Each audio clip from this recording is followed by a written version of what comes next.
கிருஷ்ணகிரி அருகே கோவில் வழிபாட்டில் இரு பிரிவினருக்கிடையே மோதல் போக்கு நீடித்து வருவதால் சட்டம் ஒழுங்கு பாதிக்கும் ஆபத்துள்ளதாக மக்கள் அச்சம் தெரிவித்தனர். பூவத்தி பஞ்சாயத்திற்குட்பட்ட 7 கிராம மக்கள் அங்குள்ள மண்டு மாரியம்மன் கோவிலில் வழிபாடு நடத்துவதற்கு பூவத்தியில் உள்ள பெரும்பான்மை மக்கள் எதிர்ப்பு தெரிவிப்பதாக கூறப்படுகிறது. இந்த நிலையில் கோவில் விழா தொடர்பாக இரு தரப்பினருக்கும் இடையே எந்த நேரமும் மோதல் ஏற்பட்டு சட்டம் ஒழுங்கு பாதிப்பு ஏற்படும் என கூறும் மக்கள் அமைதியை ஏற்படுத்த மாவட்ட நிர்வாகம் உரிய நடவடிக்கை எடுக்க வேண்டும் என வலியுறுத்தினர். கன்னியாகுமரி மாவட்டம் நாகர்கோவில் சுற்றுவட்டார பகுதிகளில் பெய்த மழையின் காரணமாக பொதுமக்கள் அவதியடைந்தனர்.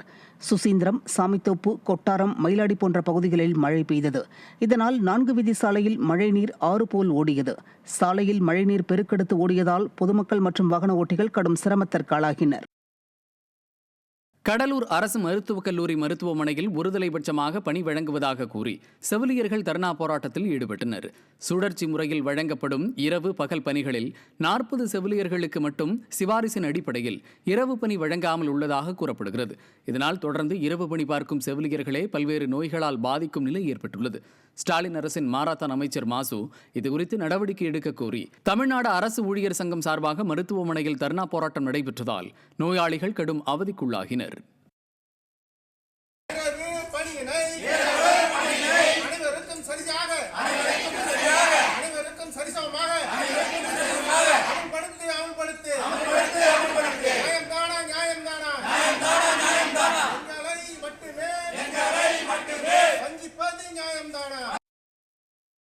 இரவு பணியை என்ன பண்ணுறாங்கன்னா, ஒரு 40 செவிலியர்களை விட்டுட்டு மீதி உள்ளவங்களுக்கு இரவு பணி போகிறாங்க. எல்லாருக்கும் ஈவனாக இரவு பணி கொடுக்கணும் அப்படின்னு சொல்லிட்டு ஒரு வார காலமாக செவிலியர்கள் மட்டுமே போய் முறையிட்டிருக்காங்க. சங்கங்களை அணுகாமல் அவங்க என்ன பண்ணுறாங்கன்னா, அலக்கழிச்சிருக்காங்க. நைட் டியூட்டி பார்த்துட்டு திரும்பி நைட் டியூட்டி வர்றது 4 மணி வரைக்கும் அவங்கள இங்கேயே இருந்து அலக்கழிச்சிட்டு இதுமாரி கஷ்டப்படுத்திட்டே இருக்காங்க. ரெக்கமெண்டில் போகிறது, பணம் வாங்கிட்டு போகிறது, இதுமாரி பார்சியாலிட்டி பண்ணிகிட்டே இருக்காங்க.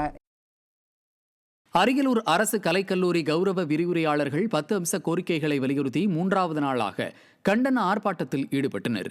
பணி நிரந்தரம் செய்யும் காலம் வரை 12 மாதமும் ஊதியம் வழங்க வேண்டும், பெண் கௌரவ விரிவுரையாளர்களுக்கு ஊதியத்துடன் கூடிய மகப்பேறு விடுப்பு வழங்க வேண்டும் என்பன உள்ளிட்ட 10 அம்ச கோரிக்கைகளை வலியுறுத்தி அரசு கலைக்கல்லூரி முன்பு கண்டன ஆர்ப்பாட்டம் நடைபெற்றது. இதில் 50க்கும் மேற்பட்ட கல்லூரி கௌரவ விரிவுரையாளர்கள் திறனற்ற திமுக அரசை கண்டித்து கண்டன கோஷங்களை எழுப்பினர். தமிழக அரசு உயர்கல்வித்துறையே ஊதியத்தை உயர்த்திடு. தமிழக அரசு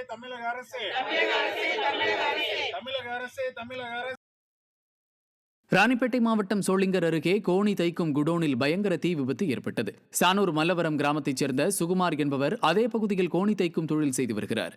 தொழிலாளர்கள் பணியில் ஈடுபட்டுக் கொண்டிருந்த போது திடீரென குடோனில் தீ விபத்து ஏற்பட்டது. தீயணைப்பு வீரர்கள் சுமார் 1.5 மணி நேரம் போராடி தீயை அணைத்தனர்.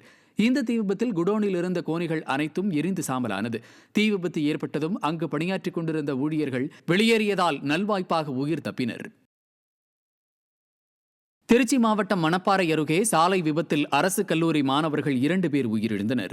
ஐயர்மலை அரசு கலைக்கல்லூரியில் BCA 1ஆம் ஆண்டு பயிலும் கல்லூரி மாணவர்கள் இருவரும் இருசக்கர வாகனத்தில் சென்றபோது திருச்சி திண்டுக்கல் 4 வழிச்சாலையை கடக்க முற்பட்டதில் திருச்சி நோக்கி சென்ற டிப்பர் லாரி மோதியதில் படுகாயமடைந்து சம்பவ இடத்திலேயே உயிரிழந்தனர். இந்த சம்பவம் அப்பகுதியில் பெரும் சோகத்தை ஏற்படுத்தியுள்ளது.